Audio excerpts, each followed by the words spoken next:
ಇದೆಲ್ಲ ಬಹಳ ದಿನಗಳಿಂದ ನಾನು ಟಿ ವಿಲಿ ಯೂಟ್ಯೂಬಲ್ಲಿ ಆ ಥರ ನೋಡ್ಕೊಂಡು ಬಂದಿದ್ದು. ಅಲ್ಲೂ ಅಷ್ಟೇ, ಮನಾಲಿ ಅನ್ನೋದು ಒಂದು ಅದ್ಭುತ ಪ್ರಪಂಚ. ಕಾಶ್ಮೀರ್ ಬಿಟ್ಟರೆ ನೀವು ಸ್ನೋನ ಎಂಜಾಯ್ ಮಾಡೋ ಜಾಗ ಅಂದರೆ ಮನಾಲಿ.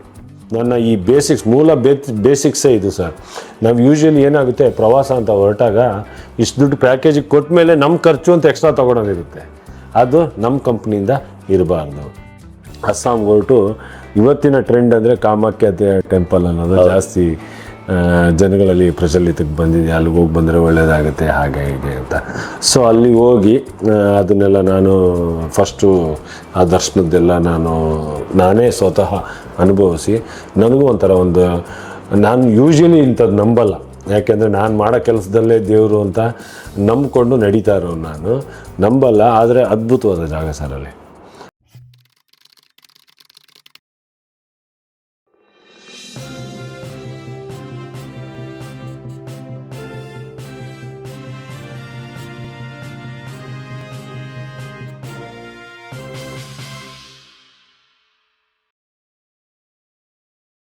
ಮುಂದಿನ ರಾಜ್ಯ ಸರ್, ಅಲ್ಲಿಂದ ಅಂಡಮಾನಿಂದ ಶುರುವಾಯಿತು. ಹಾಗೆ ಕುಲು ಮನಾಲಿ ಮಾಡೋಕ್ಕೆ ಶುರು ಮಾಡಿದ್ವಿ. ಕುಲು ಮನಾಲಿ ನಾನು ಎಕ್ಸ್ಪೀರಿಯೆನ್ಸ್ ಮಾಡಿದೆ, ಪ್ಯಾರಾಸೈಲಿಂಗು ಅದನ್ನೆಲ್ಲ. ಆಮೇಲೆ ಜಿಪ್ಲೈನ್ ಅಂತ ಒಂದು ಬರುತ್ತೆ, ಆ ಥರದ್ದೆಲ್ಲ. ಇದೆಲ್ಲ ನನಗೂ ಅಷ್ಟೇ ಒಂಥರ ಗಗನಕುಸುಮ. ನಾನು ಮಾಡ್ಬೋದಾ, ಮಾಡೋಕ್ಕಾಗುತ್ತಾ? ಇದೆಲ್ಲ ಬಹಳ ದಿನಗಳಿಂದ ನಾನು ಟಿ ವಿಲಿ ಯೂಟ್ಯೂಬಲ್ಲಿ ಆ ಥರ ನೋಡ್ಕೊಂಡು ಬಂದಿದ್ದು. ಅಲ್ಲೂ ಅಷ್ಟೇ, ಮನಾಲಿ ಅನ್ನೋದು ಒಂದು ಅದ್ಭುತ ಪ್ರಪಂಚ. ಕಾಶ್ಮೀರ್ ಬಿಟ್ಟರೆ ನೀವು ಸ್ನೋನ ಎಂಜಾಯ್ ಮಾಡೋ ಜಾಗ ಅಂದರೆ ಮನಾಲಿ. ಭಾಳ ಹಿಂದೆ ಹೋಗಿದ್ದೆ. ಹೌದು, ಅದು ಕಣಿವೆ ರಾಜ್ಯಕ್ಕೆ ಈಕ್ವಲೆಂಟಾಗಿ ಇದು ಕಣಿವೆಗಳು, ಅದ್ಭುತವಾದ ಟನಲ್ಗಳು, ಈ ರಸ್ತೆಗಳೆಲ್ಲ ಮಾಡ್ತಾ ಇದ್ದಾರೆ. ಅಲ್ಲಿ ಒಂದು ಡೇಂಜರಸ್ ಥಿಂಗ್ ಏನಂದರೆ ಮಳೆಗಾಲದಲ್ಲಿ ಅಲ್ಲಿ ಜರ್ನಿ ಕಷ್ಟ, ಕುಸಿತದೆ. ತಲೆ ಮೇಲಿಂದ ಯಾವಾಗ ಬೇಕಾದರೂ ನಿಮಗೆ ಬಂಡೆಗಳು ಬಂದು ಬೀಳೋಂಥ ಜಾಗ. ಅಷ್ಟು ಬಿಟ್ಟರೆ ಒಂಥರ ಮನಮೋಹಕ ಇಡೀ ಮನಾಲಿ ಆವರಿಸ್ಕೊಂಡಿರೋದು. ತುಂಬ ಅದ್ಭುತವಾದ ಜಾಗ ಮನಾಲಿ. ಈಗ ಮನಾಲಿಯಲ್ಲಿ ಏನೇನು ತೋರಿಸ್ತೀರಿ? ಮನಾಲಿಲಿ ಅಲ್ಲಿ local site seeing, Rohtang pass ಈ ಥರದ್ದೆಲ್ಲ ಇರುತ್ತೆ. ಹೆಚ್ಚು ದಿನ ಇರಲ್ಲ, 4 ದಿನ. ಅದೂ ಅಷ್ಟೇ ಬಜೆಟಲ್ಲಿ. ಈ ಫ್ಲೈಟ್ ಇನ್ಕ್ಲೂಡಿಂಗ್ ಬಂದು 30,000ಕ್ಕೆ ಮಾಡ್ತಾಯಿದೆ. 30,000 ರೂಪಾಯಿಗೆ 4 ದಿನ ನಿಮಗೆ. 4 ದಿನವೂ ನಿಮಗೆ breakfast, lunch, dinner with all inclusives, transportation ಪ್ರತಿಯೊಂದು ಅದರೊಳಗೆ. ನನ್ನ ಈ ಮೂಲ ಬೇಸಿಕ್ಸೇ ಇದು ಸರ್. ನಾವು ಯೂಶ್ವಲಿ ಏನಾಗುತ್ತೆ, ಪ್ರವಾಸ ಅಂತ ಹೊರಟಾಗ ಇಷ್ಟು ದುಡ್ಡು ಪ್ಯಾಕೇಜಿಗೆ ಕೊಟ್ಟ ಮೇಲೆ ನಮ್ಮ ಖರ್ಚು ಅಂತ ಎಕ್ಸ್ಟ್ರಾ ತೊಗೊಳೋದಿರುತ್ತೆ. ಅದು ನಮ್ಮ ಕಂಪ್ನಿಯಿಂದ ಇರಬಾರ್ದು. ಎಕ್ಸೆಪ್ಟ್ ಯಾರಿಗೆ ಶಕ್ತಿ ಇದೆ ಅವ್ರು ನೀವು ಏನು ಬೇಕೋ, ಶಾಪಿಂಗು ಮತ್ತೊಂದು ಇನ್ನೊಂದು ಏನು ಬೇಕೋ ನೀವು ಮಾಡ್ಕೊಬೋದು.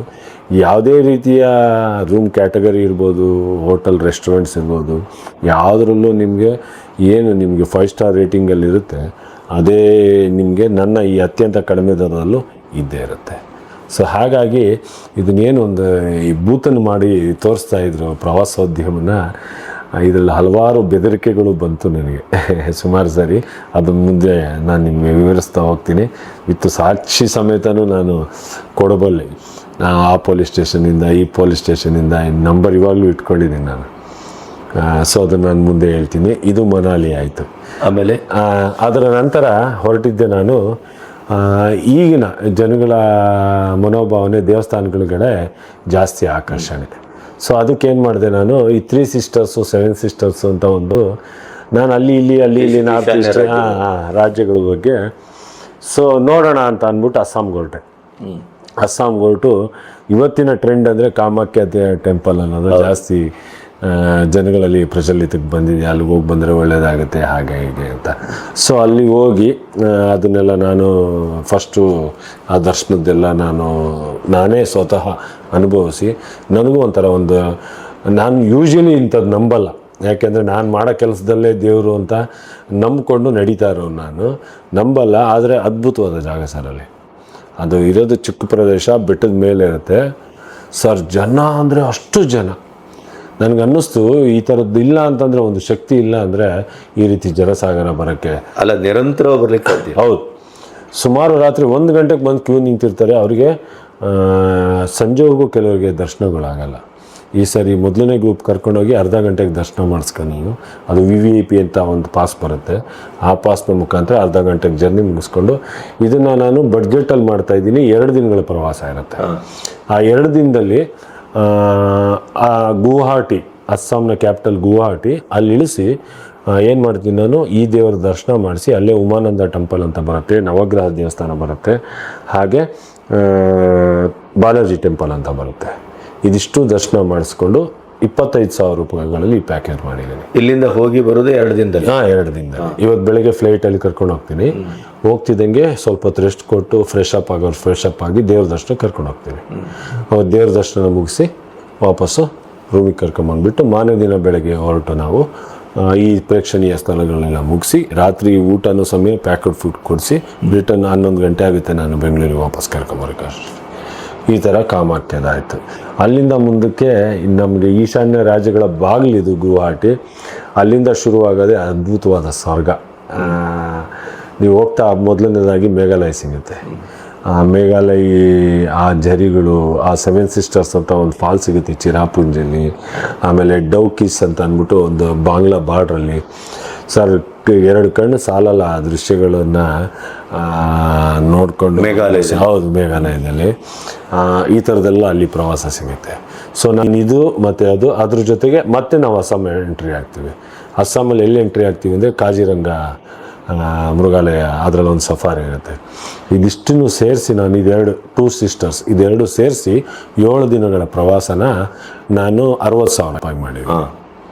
ಇದರಲ್ಲಿ 2 ವೇ ಫ್ಲೈಟ್ ಟಿಕೆಟ್ಸು, ಅಷ್ಟು ದಿನ 6 nights, 3 star accommodations, breakfast, lunch, dinner including ಎಲ್ಲ ಎಂಟ್ರಿ ಟಿಕೆಟ್ಸ್ ಸೇರಿ ನಾನೇನು ಮಾಡಿದ್ದೀನಿ 60,000 ರೂಪಾಯಿ ಮಾಡಿದ್ದೀನಿ.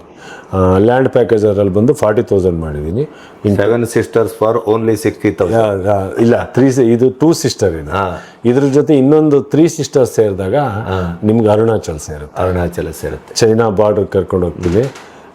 ಅದು ಒಂದು ಇನ್ನು 4 ಡೇಸ್ ಎಕ್ಸ್ಟ್ರಾ ಬೇಕಾಗುತ್ತೆ. ಆದರೆ ಇದು ಒಟ್ಟಿಗೆ ಮಾಡ್ತೀರಾ ಅಥವಾ 4 ಡೇಸ್? ಸರ್ ಒಟ್ಟಿಗೆನೂ ತೊಗೊಬೋದು ಯಾರಾದರೂ. ಇಲ್ಲ ನಾನು 2 ದಿನ ಟೈಮ್ ಇದೆ, ನಾನು ಗುವಾಹಟಿ ಮುಗಿಸ್ಕೊಂಡು ರಿಟರ್ನ್ ಬರ್ತೀನಿ ಅಂದರೆ ಅವ್ರು ಮುಗಿಸ್ಕೊಂಡು ವಾಪಸ್ ಕಳಿಸಿ ನಾವು ನಂತರ ಮುಂದೆ ಹೋಗ್ತೀವಿ. ಇನ್ನು ಅಲ್ಲಿಗೆ 2 ದಿನ ಮುಗಿದ್ಮೇಲೆ ಇನ್ನು 4 ದಿನ ಇರುತ್ತೆ, 5 ದಿನ ಇರುತ್ತೆ. 5 ದಿನ ನಾವು ಇಡೀ ಮೇಘಾಲಯ ನೋಡ್ತೀವಿ. ಆಮೇಲೆ ಅಲ್ಲಿಂದ ಅದರಲ್ಲೂ ಯಾರಾದರೂ ಕಂಟಿನ್ಯೂ ಮುಂದಕ್ಕೆ ಬರ್ತಾರೆ ಅಂದರೆ ಅವರು ನನಗೆ ಮುಂದಕ್ಕೆ ಕರ್ಕೊಂಡು ಹೋಗ್ತೀನಿ ಅರುಣಾಚಲ್ಗೆ. ಅಲ್ಲಿಗೆ ಅವ್ರಿಗಿನ್ನ 5 ದಿನ ಬೇಕಾಗುತ್ತೆ. ಸೊ ಅರುಣಾಚಲ್ಲು ನಿಜವಾಗ್ಲೂ ಸರ್ ನಮ್ಮ ದೇಶದ ಸೈನಿಕರಿಗೆ ನಾವು ಎಷ್ಟು ಅವ್ರನ್ನ ಇಡೀ ಎಲ್ಲರದು ಫೋಟೋ ಇಟ್ಕೊಂಡು ಪೂಜೆ ಮಾಡಬೇಕು. ನಾವು ತುತ್ತು ಊಟ ಮಾಡುವಾಗಲೂ ಅವ್ರನ್ನ ನೆನೆಸ್ಕೊಬೇಕು ಅನಿಸುತ್ತೆ. ಎಂಥ ಪ್ರಪಾತಗಳ ಮಧ್ಯೆ ಕೆಲಸ ಮಾಡ್ತಾರೆ, ಎಷ್ಟು ಚಂದದ ರೋಡ್ಗಳನ್ನ ಇಟ್ಕೊಂಡಿದ್ದಾರೆ ಅಂತಂದರೆ ಅದ್ಭುತವಾದ ಜಾಗ ಸರ್.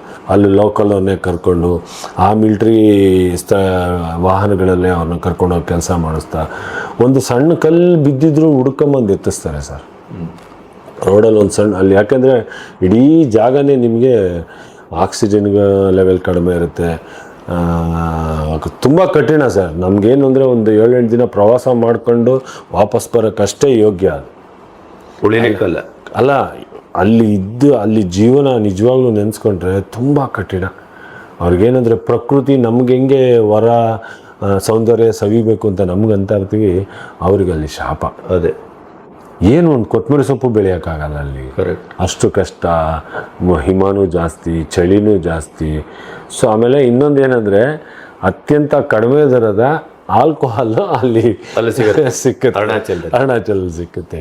ಸೊ ನಾನು ಅದು ಯೂಶ್ವಲಿ ಉಪಯೋಗಿಸ್ದಿರೋ ನಾನು ನಿಮಗೆ ಗೊತ್ತು. ಅಲ್ಲಿ ಜನಗಳ ಬಾಯಲ್ಲಿ ನಾನು ಕೇಳ್ತೀವಿ, ಸರ್ ಇದು ತೊಗೊಳ್ಳಿ. ಅಲ್ಲಿ ರೇಷನ್ ಅಂಗಡಿ ಒಳಗೂ ಸಮ ನಿಮಗೆ ಆಲ್ಕೋಹಾಲ್ ಸಿಗುತ್ತೆ. ಯಾಕೆಂದರೆ ಅಲ್ಲಿ ಅಷ್ಟು ಚಳಿ ಅಲ್ಲ, ಹೆವಿ ಚಳಿ ಅಲ್ಲ, ಅನಿವಾರ್ಯ ಅದು. ಹೌದು. ಸೊ ಹಾಗಾಗಿ ಪ್ರಕೃತಿ ಅಂತ ಸರ್ 2 ಕಣ್ಣು ಸಾಲದು ನಿಮಗೆ ನೋಡೋಕ್ಕೆ. ಎಲ್ಲೆಲ್ಲಿ ಹಿಂಗೆ ಹೋಗ್ತಾ ದಾರಿಲ್ಲ ಸಣ್ಣ ಸಣ್ಣ ಜರಿಗಳು, ಫಾಲ್ಸ್ಗಳು. ಇದನ್ನು ನಾನು ಎಲ್ಲಿಗೆ ಹೋಲಿಸ್ಬೋದು ಅಂದರೆ ಈ ಬಾಲಿಗೆ ಹೋಲಿಸ್ಬೋದು. ಅಲ್ಲೂ ಅಷ್ಟೇ ಸರ್, ತುಂಬ ಯಾವ ರೀತಿ ಪ್ರಕೃತಿನ ಕಾಪಾಡ್ಕೊಂಡಿದ್ದಾರೆ, ಸೇಮ್ ಅರುಣಾಚಲ್ ಅದೇ ತೀರಿ ಇದಕ್ಕೆ ಮೂಲ ಕಾರಣನೇ ನಮ್ಮ ಸೈನಿಕರು. ಆ ಚೈನಾ ಬಾರ್ಡ್ರ್ವರೆಗೂ ಹೋಗಿ ಅಲ್ಲಿ ಚೈನಾ ಬಾರ್ಡ್ರಲ್ಲಿ ಅಲ್ಲಿಂದ ವಿಡಿಯೋ ಫೋಟೋ ಅಲೋ ಇಲ್ಲ. ಅಲ್ಲಿ ಎಲ್ಲ ನಮ್ಮ ಸರ್ತಿ ಪ್ರಕಾರ ಹೋಗಿ ನಾವು ಅವರು ಸೈನಿಕರೇ ನಮ್ಮನ್ನು ಯುದ್ಧದ ಬಗ್ಗೆ ಎಲ್ಲ ತೋರಿಸ್ತಾರೆ, ಎಲ್ಲೆಲ್ಲಿ ಏನೇನಾಯಿತು, ಯಾವಾಗ, ಎಷ್ಟನೇ ಇಸ್ವಿ ಎಲ್ಲ ಆಗಿ ಮತ್ತೆ ನಮಗೆ ಫೋಟೋ ವಿಡಿಯೋ ಮಾಡೋಂಗಿಲ್ಲ, ನಮಗೆಲ್ಲ ಎಕ್ಸ್ಪ್ಲನೇಷನ್ ಕೊಡ್ತಾರೆ. ಮತ್ತೆ ವಾಪಸ್ ಕರ್ಕೊಂಬಂದು ನಮ್ಮನ್ನು ನಮ್ಮ ವೆಹಿಕಲ್ ಹತ್ರ ಬಿಟ್ಟು ಈ ಥರ ಸ್ಟೆಪ್ ಬೈ ಸ್ಟೆಪ್ ಬೆಳಗ್ಗೆ ಹೋದರೆ ಸಂಜೆವರೆಗೂ ನಾವು ಆಲ್ಮೋಸ್ಟ್ ಚೈನಾ ಗ್ರಾಮಗಳು ಕಾಣೋ ಅಂಥ ಜಾಗ. ಇದು ಸ್ನೋ ಇಲ್ಲ ಅಂದರೆ ಕ್ಲೀನಾಗಿ ವಿಸಿಬಲ್ ಆಗುತ್ತೆ. ಅಲ್ಲಿ ತೋರಿಸಿ ವಾಪಸ್ಸು ಅರುಣಾಚಲಿಂದ ಬರ್ತೀವಿ. ಇದೆಲ್ಲ ಆಲ್ಮೋಸ್ಟು 12 days ಬೇಕಾಗುತ್ತೆ. 12 days. 12 days ಒಟ್ಟಿಗೆ ಎಷ್ಟು ಇದು ಪ್ಯಾಕೇಜು? ಇದು 70,000 ಆಗುತ್ತೆ. 70. ಹಾಂ, ಇದಿಷ್ಟು 3 sisters ಮುಗಿಸ್ತೀನಿ ಅಂತಂದರೆ 70,000ಅಲ್ಲಿ ಈ ಪ್ಯಾಕೇಜ್ ಇರುತ್ತೆ. ಸೊ ಹಾಗಾಗಿ ಈಶಾನ್ಯ ರಾಜ್ಯಗಳಲ್ಲಿ ಇದಿಷ್ಟು ಮಾಡಿದ್ದೀನಿ. ಇನ್ನು 7 sisters ಮಾಡೋಕ್ಕೆ ಹೋದರೆ ಇನ್ನು ನಾಗಾಲ್ಯಾಂಡು ಮತ್ತು ತ್ರಿಪುರ ಅಲ್ಲೆಲ್ಲ ಸ್ವಲ್ಪ ಈ ಗಲಾಟೆಗಳು ನಡೀತಾ ಇರೋದ್ರಿಂದ ನಾನು ಅಪಾಯ ತಂದ್ಕೊಡೋದಲ್ಲ ಅಂತ ಜನಗಳ್ನು ಅಪಾಯ ಕೊಡೋದು ಬೇಡ ಅಂತ ಅಂದ್ಬಿಟ್ಟು ಏನು ಮಾಡಿದೆ, ಸದ್ಯಕ್ಕೆ 3 sistersಗೆ ಎಂಡ್ ಮಾಡಿದ್ದೀನಿ.